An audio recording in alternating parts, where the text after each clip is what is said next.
Forget romance. Forget privacy. Forget even the faintest idea of pleasure. Buckle up, because we're about to tear back the curtains on the Middle Ages and expose the suffocating, bizarre, and horrifying truth about sex in that era. What you'll discover will make you grateful for every freedom you have today. In medieval Europe, intimacy wasn't just restricted. It was caged, shackled, and heavily policed by the all-powerful church. This wasn't a world where love ruled. It was a world where rules ruled. Intimacy was permitted only within marriage, and even then, buried under an avalanche of commandments and prohibitions that now seem laughable, disturbing, and mind-blowing. After learning what men and women endured back then, well, thank your lucky stars you weren't born in those centuries.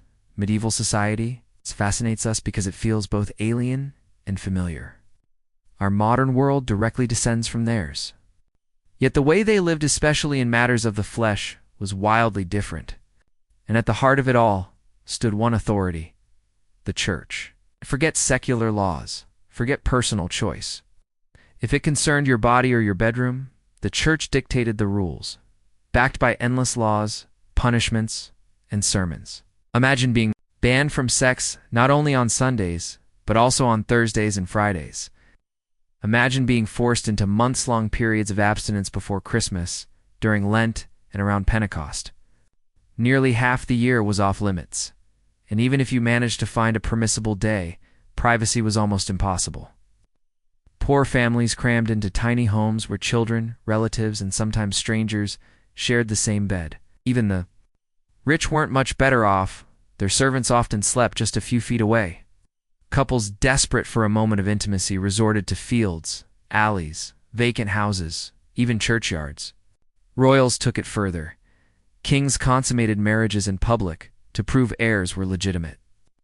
One ruler even had a special viewing bed built so the court could witness the act. Protection? Primitive, condemned, and horrifying. Early condoms were stitched together from animal intestines, bladders, or linen.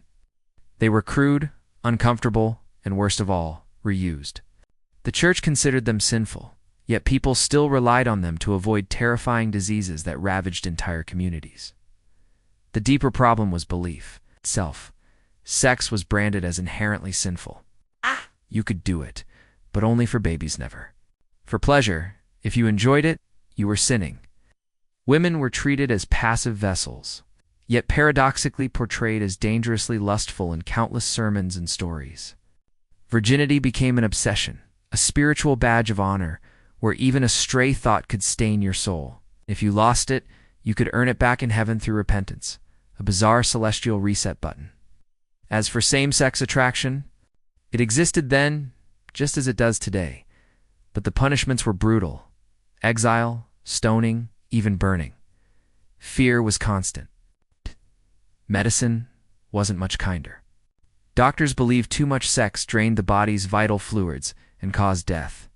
While too little could poison the body with retained seed, men were warned that celibacy could rot the heart. Women were told their wombs could suffocate without release. The contradictions were staggering. Celibacy was holy, but also deadly. Desire was natural, but also evil. The result was a society tangled in fear, shame, and repression. Behind every law and sermon was the same core message: control. Control the body, control the soul, control the people. And after seeing the twisted, suffocating rules of the medieval bedroom, doesn't modern life suddenly feel like paradise?